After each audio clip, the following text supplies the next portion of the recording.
The transport vehicle hit the ice ridge harder than Taewon expected. The impact threw him against his safety harness and made his teeth clash together. Next to him, Haiwan gasped as her sample containers flew from her lap and scattered across the floor. "Sorry," Taewon muttered, fighting with the controls. The vehicle skidded sideways across the frozen ground. He could see nothing but white through the windscreen. Ice and snow sprayed everywhere. When they finally stopped moving, everything went quiet. Too quiet. Taewon checked the control panel. His stomach dropped. "The heating system is dead." Haiwan looked at him, her eyes wide. "Dead? Can you fix it?" He was already unbuckling his harness, moving to the back of the vehicle where the mechanical systems were housed. His hands worked quickly, checking connections and testing circuits. After 5 minutes, he sat back on his heels. The main heating core was cracked. Coolant leaked across the floor, already freezing into blue ice. "No," he said quietly. "I cannot fix this." Through the small window, Taewon watched the sun touch the horizon. On Vela 7, sunset meant death. The temperature would drop to minus 180 degrees Celsius. Nothing survived that cold. Not without heat. Not without shelter. The distress beacon? Haiwan's voice shook slightly. Taewon activated it. A small green light blinked on the control panel. "It is working. They will come for us." "When?" "Morning. Maybe 8 hours. 8 hours." Taewon did not need to explain what that meant. Haiwan studied extremophile plants. She knew exactly how cold it would get, how fast hypothermia would kill them. They had emergency supplies in the back. Taewon pulled out the container and opened it. One thermal blanket. The kind designed for a single person. Some reflective foil sheets. A small medical kit. Emergency rations they would not need because they would not live long enough to get hungry. One thermal blanket. Taewon looked at it, then at Haiwan. She was already shivering. The temperature inside the vehicle was dropping fast. In 30 minutes it would be as cold inside as outside. The vehicle's hull would provide shelter from the wind, but nothing more. "We should share it," Haiwan said, reaching for the blanket. "No." Taewon pulled it back. "You take it. I will be fine." "Taewon, that is stupid. We both need it. If we share, we both die. If you take it, you live." He spoke calmly, like he was explaining how to fix a water pump. "You are smaller. You lose heat faster. You were already cold when we crashed." This was true. Haiwan's lips already had a blue tint. She had been standing in the glacial valley for 3 hours before the crash, collecting samples. Her thermal suit was good, but not perfect. "What about you?" she asked. "I'm bigger. More body mass. I generate more heat." He was already wrapping the thermal blanket around her shoulders.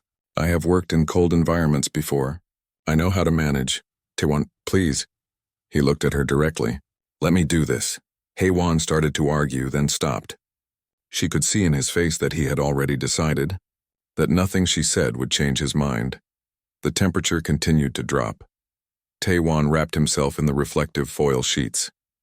They would help a little, reflecting his body heat back at him, but they were not designed for this kind of cold. He pulled cushions from the seats and used them as insulation. He found a small emergency heat pack in the kit and cracked it, holding it against his core. It would last maybe an hour. By the time full darkness came, Taewon was already cold. Not uncomfortable cold, dangerous cold. The kind that made his fingers clumsy and his thoughts slow. He forced himself to move. Movement generated heat. He did exercises in the small space and squats, arm circles. Anything to keep his blood flowing. Every 20 minutes he checked on Haiwan. "How are you?" he would ask. "Warm enough," she would answer, but her eyes were full of guilt and fear. The first 2 hours were bad. The third hour was worse. Taewon's muscles began to cramp from the cold and the constant movement. His teeth chattered so hard he bit his tongue. Blood tasted like metal in his mouth. He kept moving. In the 4th hour, he started to lose feeling in his toes. Then his fingers. The reflective foil crinkled loudly every time he moved, so he removed it. It was not helping anyway. He found some non-essential equipment in the back and burned it in a small container. The flames gave heat for maybe 10 minutes before the cold snuffed them out. "Taewon, please share the blanket," Haiwan begged. "You are going to die." "I am fine," he lied. His words came out slurred. His body was shutting down, prioritizing his core organs over his extremities. "Tell me about your research." So she talked. She told him about the plants she was studying, How they survived in ice, how they had proteins in their cells that prevented freezing. She talked because he needed the distraction, and because her voice kept him conscious. In the 5th hour, Taiwan stopped being able to feel the cold. This was bad. This meant his body was failing. He could not stop shivering. His whole body shook violently in automatic response to generate heat. But it was not enough. He kept checking on Hei-Wan. That was what mattered. She was alive. She was warm. Her research would continue. In the 6th hour, he started to feel warm. This was very bad. This was his brain dying. His hypothalamus failing. People in final stage hypothermia felt hot. They took off their clothes and died in the snow, confused and lost. Taiwan knew this. He forced himself to stay rational. He wrapped his arms around himself. He kept his clothes on. He kept moving even though every movement hurt. Taiwan? Hei-Wan's voice sounded far away. Still here, he whispered. The 7th hour was mostly blank. He remembered falling. He remembered Hei-Wan crying. He remembered thinking that crying was bad, that tears would freeze on her face, that she should stay under the blanket. In the 8th hour, he heard engines. Lights cut through the darkness. Voices shouted. Hands grabbed him. Someone said his body temperature was critical. Someone else said to get him to medical immediately. Taiwan tried to speak to ask if Hei-Wan was safe. But his mouth would not work. Everything was fading. The last thing he heard was Hei-Wan's voice. He gave me the blanket. All night, he gave me the blanket. Then there was only darkness and cold. 30,000 kilometers above the frozen planet, Observer Then watched 2 small heat signatures on the monitor screen. The Velkari had been conducting atmospheric studies when their sensors detected the crash. Standard procedure was to observe and record. The Velkari did not interfere with other species unless requested, but Then could not look away from the screen. The crashed vehicle appeared as a small gray shape on the thermal scan. Inside, 2 bright spots showed body heat. 2 humans. The computer calculated their survival probability at 92% if they followed optimal protocols. The optimal protocol was simple: share the thermal blanket. Both humans would maintain adequate body temperature until rescue arrived. It was pure mathematics, efficient, logical, but the humans were not following the optimal protocol. Then adjusted the sensors to maximum resolution. One heat signature was dimming rapidly. The other remained stable, wrapped in the thermal blanket. The dimming signature kept moving, generating small bursts of heat through physical activity, but it was not enough. The mathematics were clear. That human would die. Ambassador Kriya then called. You should see this. Ambassador Kriya floated over to the monitoring station. Her crystalline body reflected the light from the screens, creating rainbow patterns on the walls. She studied the data for exactly 12 seconds. Why are they not sharing the thermal resource? She asked. I do not know, Then replied. It violates all survival optimization. They watched throughout the night. The Velkari did not sleep, so they missed nothing. Every hour, the dying human would check on the other. The thermal scans showed the warmer human trying to give up the blanket multiple times, the colder human refusing each time. At hour 4, the dying human's core temperature dropped below safe levels. At hour 5, the extremities went dark on thermal scan. No blood flow, tissue dying. At hour 6, the brain activity patterns showed confusion and impaired cognition. Still, the human kept checking on the other. Still, the human refused the blanket. This makes no logical sense, Kriya said. Her voice held something the Velkari rarely expressed: confusion. The survival of one is valued over the survival of both. This is inefficient. Perhaps there is data we are missing, Then suggested. Perhaps the dying human is programmed for this behavior. A soldier, maybe, or genetically modified for protective instincts. They pulled the human colony's public records. The dying human was named Taiwan, age 32. Occupation: maintenance engineer. No military service. No genetic modifications. No specialized training in survival or combat. He was ordinary. This made it worse. If he was a soldier, his sacrifice would be understandable, programming and training. If he was genetically modified, it would be biology, but he was just a maintenance engineer who fixed water pumps and air filters. Record everything, Kriya ordered. This requires investigation. When the rescue vehicle finally arrived at dawn, the Velkari sensors watched the humans rush to extract both bodies. The one called Taewon was barely alive. His body temperature was 28 degrees Celsius, far below safe levels. His heart beat weakly. His breathing was shallow. The other human, Haewon, was stable, healthy. She would survive without complications. The medical officer, records identified her as Ji-hai, worked frantically on Taewon in the rescue vehicle. The Valkyrie listened to the radio communications. His core temperature is critical. I need to get him on warming protocols immediately. Will he make it? I do not know. He should be dead already. I do not understand how he survived this long. Haewon's voice breaking. He gave me the blanket. All night. I tried to make him share. He refused. A long silence on the radio. Then the medical officer. He did this? Deliberately? Yes, another silence. Then why? I do not know. Then looked at Ambassador Kriya. I do not understand this species. Neither do I, Kriya admitted. Prepare a landing request. We must speak with them. The human colony was small. Only 300 inhabitants, mostly scientists and support staff. When a Valkyrie diplomatic vessel requested permission to land, it caused significant confusion. Captain Young-ho, the security chief, met them at the landing pad. He was a tall human with graying hair and suspicious eyes. Ambassador Kriya, he said carefully, this is unexpected. We have no scheduled diplomatic meetings. We require information, Kriya said. Her voice resonated with harmonic frequencies. About the incident last night, the crashed vehicle. Young-ho's expression shifted to concern. That was just an accident. A rescue situation. Is there a problem? We observed the incident from orbit, Then explained. We do not understand the behavior we witnessed. We require explanation. What behavior? Kriya pulled up the thermal recordings on a portable display. She showed Young-ho the two heat signatures. The dimming one. The stable one, the refusal to share resources. One of your kind chose certain death so another could have certain life, Kriya said. This violates all principles of survival optimization.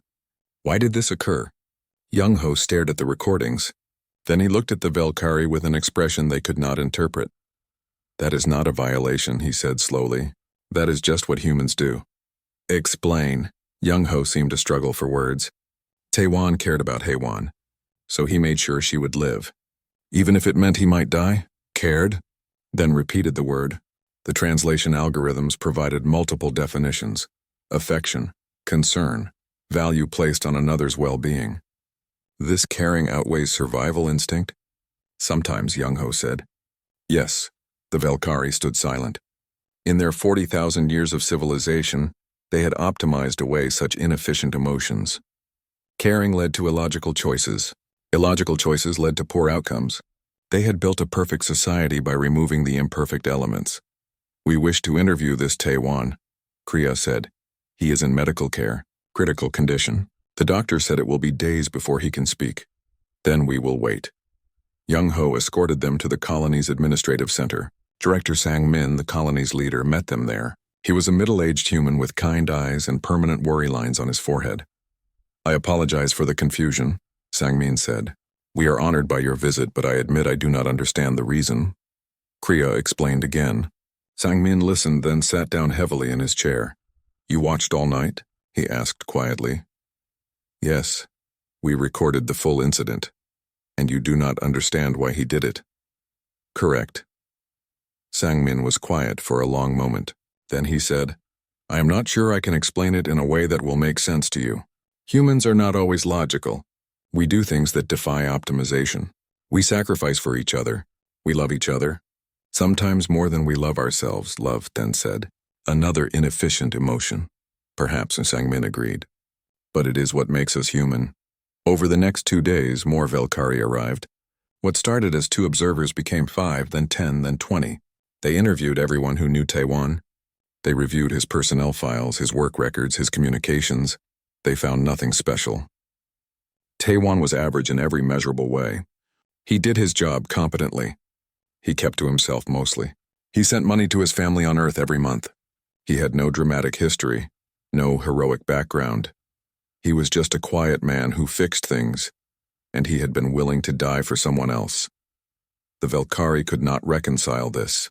Their entire civilization was built on logic, on optimization, on efficiency. But here was proof that the most profound acts came from something beyond logic.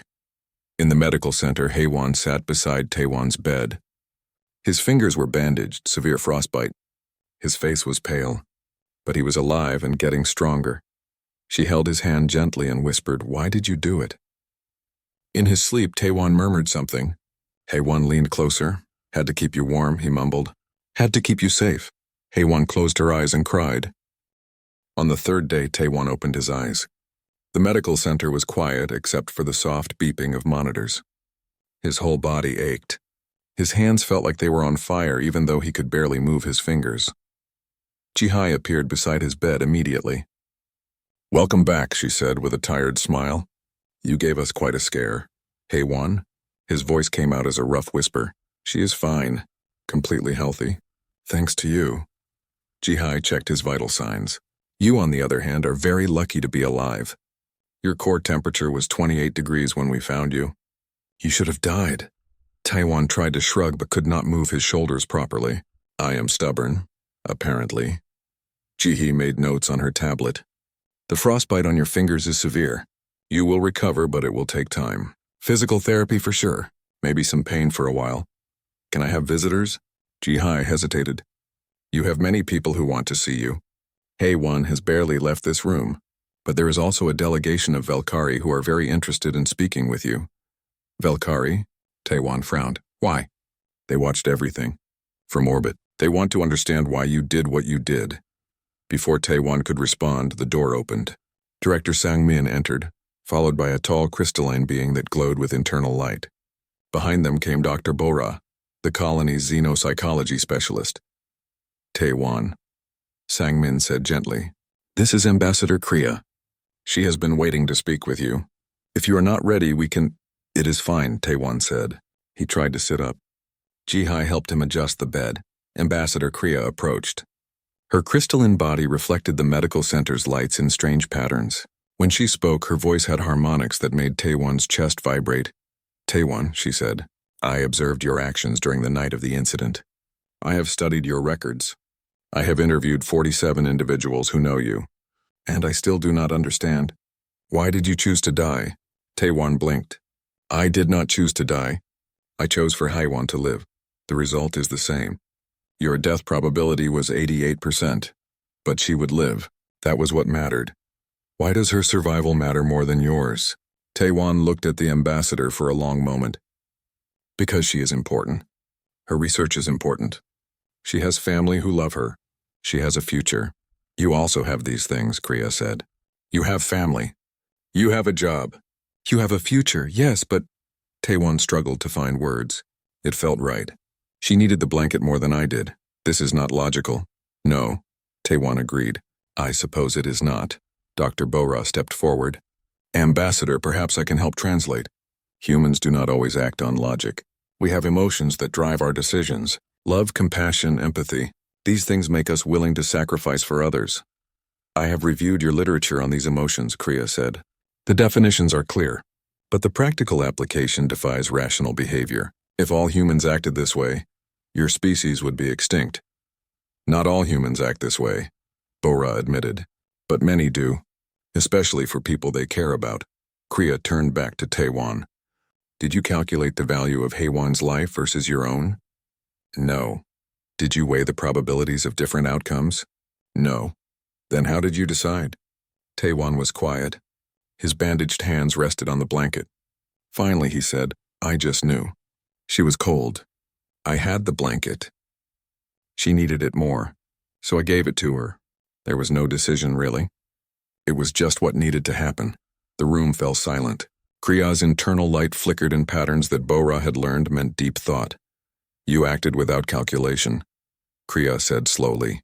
"You accepted near-certain death without weighing alternatives. You prioritized another's survival over your own with no logical basis." "Yes." "Why?" "Because she mattered to me. You had known her for 2 years. Your interactions were minimal.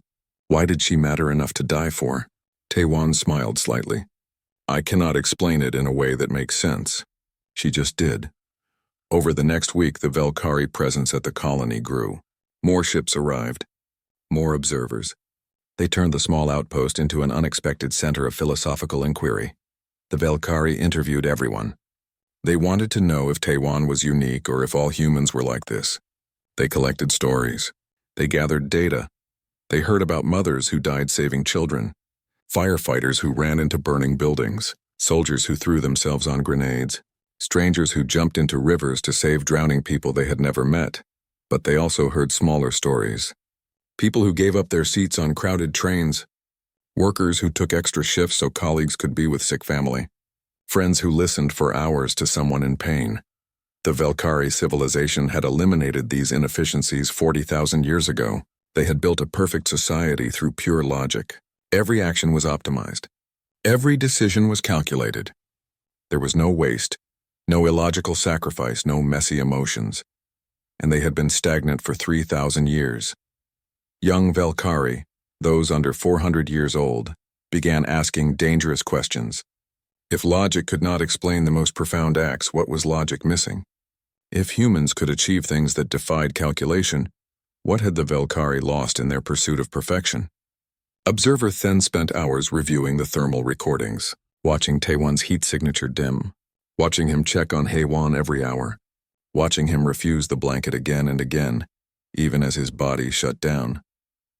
There was something in those recordings that transcended data. Something that all their sensors could not capture. Something that logic could not touch.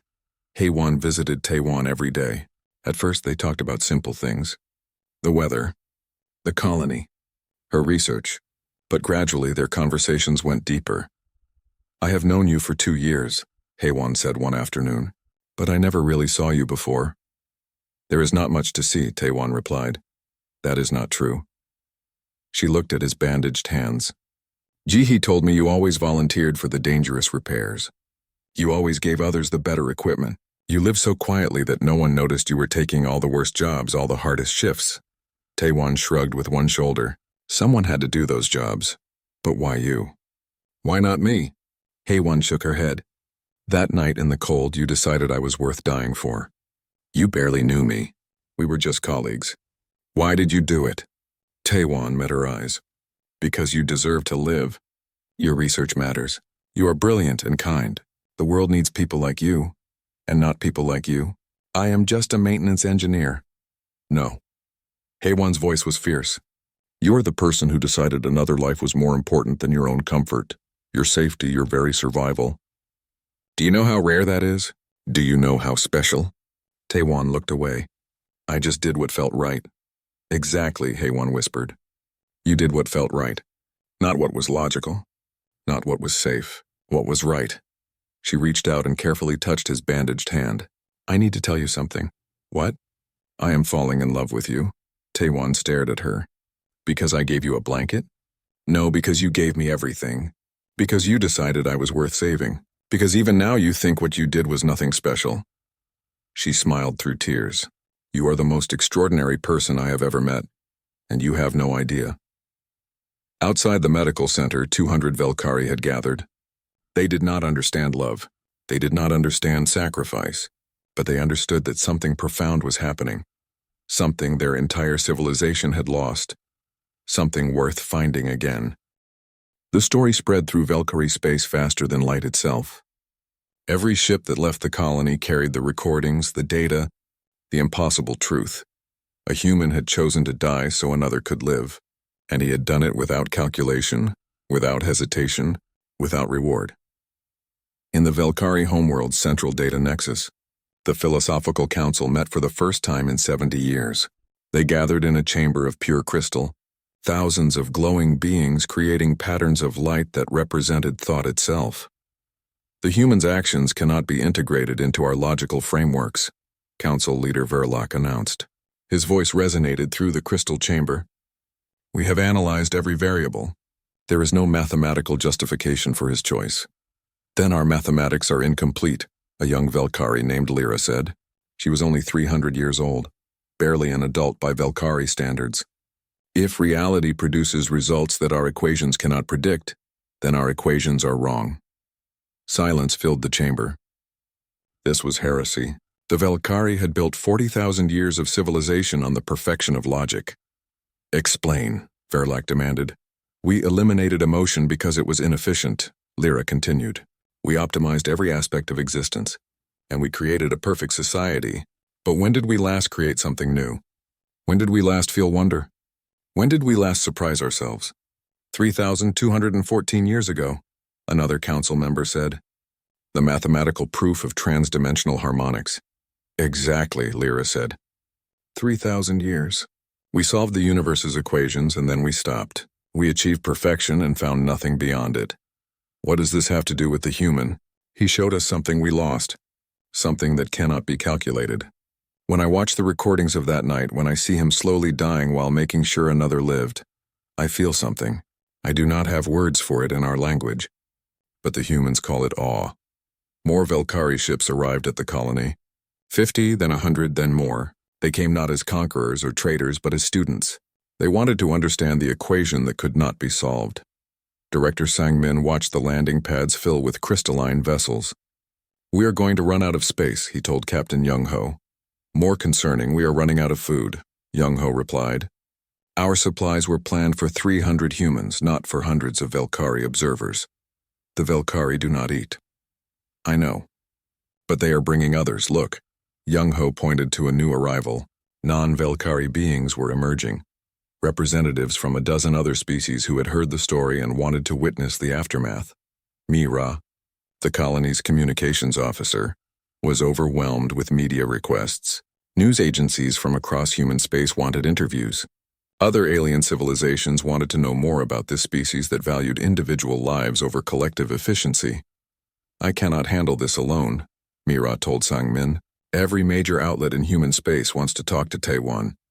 The Galactic Council has requested a formal presentation. 3 different universities want to study him.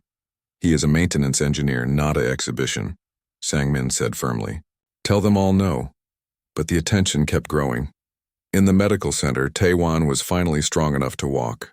His fingers were still bandaged, but Ji-hai said he would recover full use of his hands. The frostbite had been severe but not permanent. You are very lucky, Ji-hai said during his examination. A few more hours and you would have lost your fingers. Maybe your hands.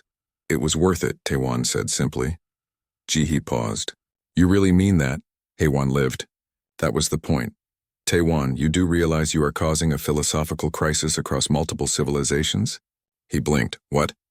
The Velkari. Other species. Everyone is trying to understand what you did. You broke their understanding of logic. I just gave her my blanket. You gave her your life. You were willing to die for her. That is not just giving a blanket. Taewon was quiet. Then he said, Would you not have done the same? In my position, Ji-hee thought about it. I do not know. I would like to think I would, but I'm not sure I would be that brave. It was not bravery. It was just necessary. This answer, Ji-hai realized, was exactly why the aliens could not understand. Taewon did not see himself as special. He had made a choice that defied survival instinct, and to him it was just obvious, just necessary. Haewon had moved into the medical center's visitor quarters. She spent every free moment with Taewon. They talked about everything, her research, his work, their families, their dreams. Conversations they should have had years ago but never did. I wasted 2 years, Haewon said one evening. They sat in the medical center's observation room, watching Vela 7's sun set over the ice fields. You were right there and I never saw you. You were busy with your research, Taewon said. That is not an excuse. I was blind. She took his hand carefully, mindful of the bandages. I am not blind anymore. The Velkari request to interview Taewon had become a flood. Ambassador Kriya tried to manage the request, but even she was overwhelmed. They want to understand, she told Taewon during one of their many conversations. Our entire civilization is built on logic. We eliminated chaos, randomness, emotion. We created perfection. But we also eliminated the very thing that makes existence meaningful. What thing? Taewon asked. The choice to be illogical. The choice to value something beyond survival. The choice to care more about another than yourself. Kriya's crystalline form shifted colors. We optimized ourselves into emptiness, and you showed us what we lost. I am not that special, Taewon protested. You are wrong. You are completely, fundamentally wrong. Kriya leaned forward. In my species, we have not produced new art in 3,000 years. Our music is mathematical optimization of frequencies. Our stories are data sets. We have everything we need, but we have nothing we want, because we forgot how to want anything beyond efficiency. What do you want now? To feel what you felt that night. To care about someone so much that logic becomes irrelevant. To know that kind of certainty. She paused. We want to learn how to be irrational again. And you are teaching us. Young Valkyrie especially began to change. They spent hours talking with the humans. They asked questions about love, friendship, sacrifice, hope. They wanted to know about the emotions their ancestors had optimized away. Lyra visited Taiwan frequently. Tell me about your family, she would ask. Why do you send them money every month? Because they need it. My mother is old. My brother has children. But it reduces your own resources. They are my family. Their well-being is my well-being. That is not logical. No, Taiwan agreed with a small smile, but it is true anyway. These conversations were being recorded, shared, discussed across Valkyrie space. Young Valkyrie began to question the foundations of their civilization. If the humans could build a successful society while maintaining emotions, while making illogical sacrifices while loving each other, then perhaps perfect logic was not the only path. Perhaps it was not even the best path. In the colony's common room, a group of Valkyrie gathered around Haiwan. They wanted to understand her perspective. What did you feel when Taiwan refused the blanket? Observer then asked. Terror, Haiwan said honestly. Guilt, anger that he would not share. And then slowly understanding. He had decided I was worth more than his own life. And nothing I said would change his mind. How did that make you feel? Haiwan's eyes filled with tears. Loved, completely, utterly loved. Even though we had barely spoken before that night. He decided I mattered, and he was willing to die for it. Love is inefficient, Then said, but the words sounded uncertain. Maybe, Haiwan said, but it is also everything. That night, Taiwan and Haiwan sat together in the observation room watching the stars. His bandages were smaller now. His hands were healing. The Valkyrie want me to give a speech, Taiwan said, to their entire homeworld. Millions of them. Will you do it? I do not know what to say. I am not a philosopher or a leader. I just fix things. Haiwan leaned against his shoulder. Tell them the truth. Tell them that love is not logical, but it is real. Tell them that some choices cannot be calculated. Tell them that you would do it again even knowing the cost. I would, Taiwan said softly. I would do it again. Outside, 200 Valkyrie had gathered in the colony's central plaza. They stood in silence, their crystalline bodies glowing in the darkness. They did not need to speak. They were all thinking the same thought. They wanted to learn how to be human. 3 weeks after the night in the cold, Jihai finally cleared Taiwan to return to his quarters. His hands had healed enough to remove most of the bandages. He could use his fingers again, though they were still tender. The frostbite scars would fade with time. Take it easy, Jihai warned him. No heavy work for another week. And come back if you feel any numbness or pain. I will, Taiwan promised. He was tired of the medical center. He wanted his own bed, his own space, his own quiet life. Haiwan walked with him through the colony corridors. The Valkyrie presence had become normal now. Crystalline beings wandered the halls, talking with humans, observing daily life, trying to understand the species that had shattered their philosophical foundations. Are you nervous? Haiwan asked. About tomorrow? Tomorrow, Taiwan was scheduled to address the Valkyrie homeworld via transmitted communication. Billions would watch. Ambassador Kriya had spent days preparing him, but Taiwan still felt completely unprepared. Very nervous, he admitted. I am not good at speeches. Just be yourself. That is what they need to see. They reached his quarters. Taiwan pressed his hand to the door panel.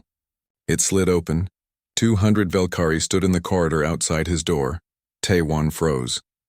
Haiwan gasped. The crystalline beings filled the hallway completely, their bodies glowing with soft internal light. They stood in perfect silence, waiting. What?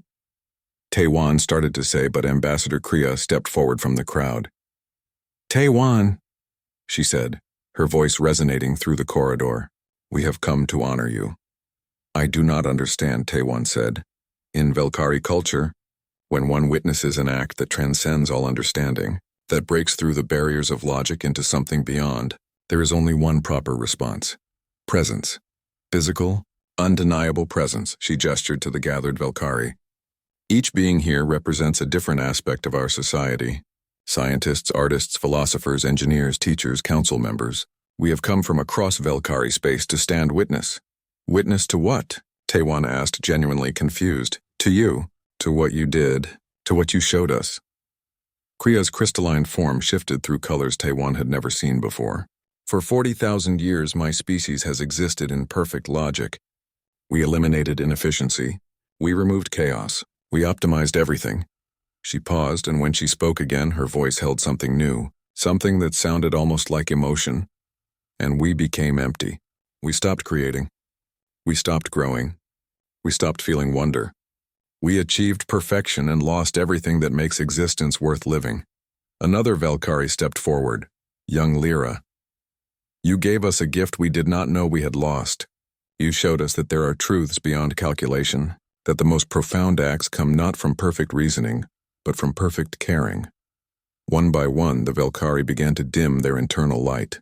This was their highest gesture of respect, Taiwan had learned. For beings made of crystal and light, dimming themselves made them vulnerable. It was their way of showing trust, of baring their hearts. 200 Velkari stood in darkness except for the faintest glow. All for a maintenance engineer who had simply refused to let someone freeze. I do not deserve this, Taiwan said quietly. I just did what anyone would do. No, Observer Then said. That is what you do not understand. Not everyone would do what you did. Many would have shared the blanket and hoped for the best. Some would have taken it for themselves. But you gave it completely, knowing you would likely die. You made that choice in seconds and you never wavered. Because it was the right choice, exactly, Kriya said. Because it was right. Not logical. Not optimal. Right. You taught us that these are not the same thing. Director Sang Min appeared at the end of the corridor, accompanied by Captain Young Ho and Dr. Bora. They stopped when they saw the gathering. This is historic, Bora whispered. The Velkari have never performed this ceremony for a non-Velkari before. Never in 40,000 years, Taiwan did not know what to do. He stood in his doorway with 200 ancient beings honoring him for doing something he barely understood himself. Heiwan took his hand, his scarred, healing hand, and squeezed gently. Tell them, she whispered. Tell them what you told me. Taiwan looked at the gathered Velkari, at Ambassador Kriya, at young Lyra, at Observer Then who had watched him nearly die.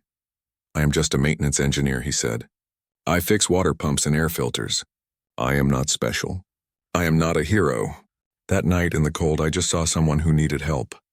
And I helped the only way I could. Why? Lyra asked. Why did you help?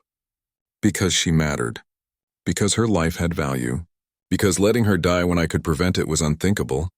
Taiwan struggled to find the right words. I did not calculate her worth versus mine. I did not weigh probabilities.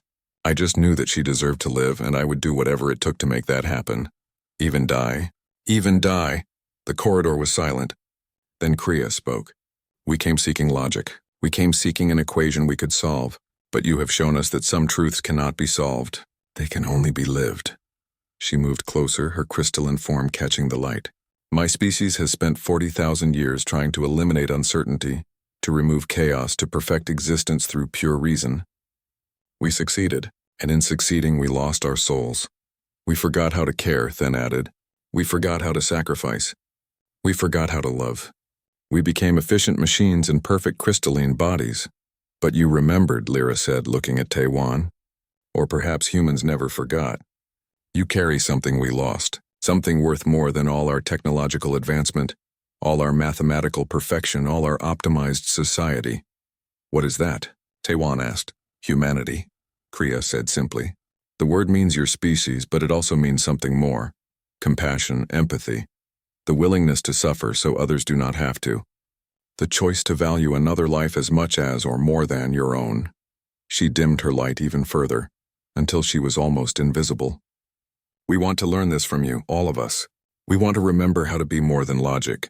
We want to know what it means to truly care.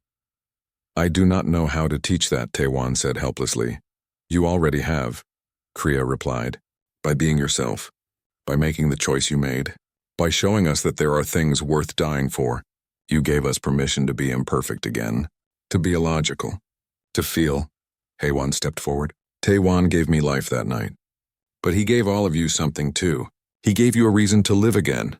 Yes, Kriya agreed. For 40,000 years we have existed. But we have not truly lived. We have not felt joy or sorrow, hope or fear, love or loss. We removed those things because they were inefficient. But without them, existence has no meaning. She looked at all the gathered Velkari.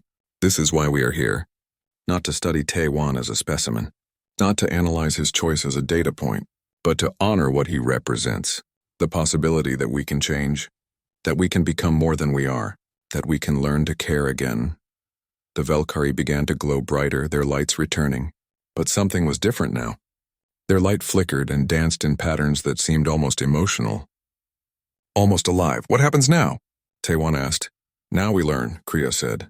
We will send ambassadors to human worlds. We will study not your technology or your logic, but your art, your music, your stories.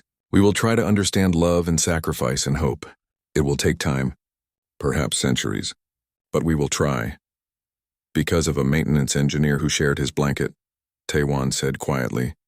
Because of a man who showed us that perfection is not the goal. Connection is, caring is, love is. Kriya's voice resonated with new harmonics. You endured the cold to keep her warm. And in doing so, you warmed an entire civilization that had been frozen for 40,000 years. Haewon smiled through tears. You see?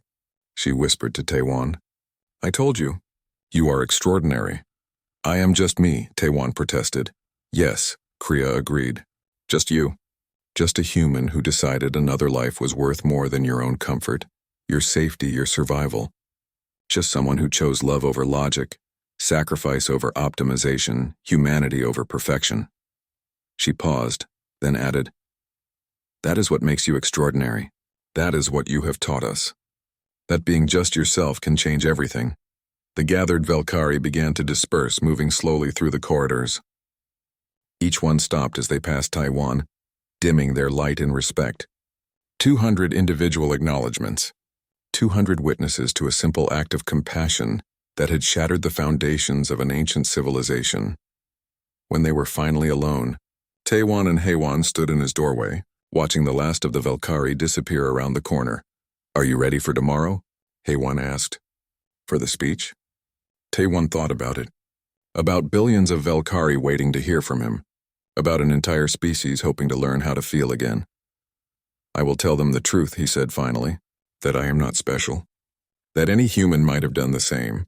That we are not perfect or logical or optimized. We are messy and emotional and irrational. But we care, we love. We sacrifice for each other.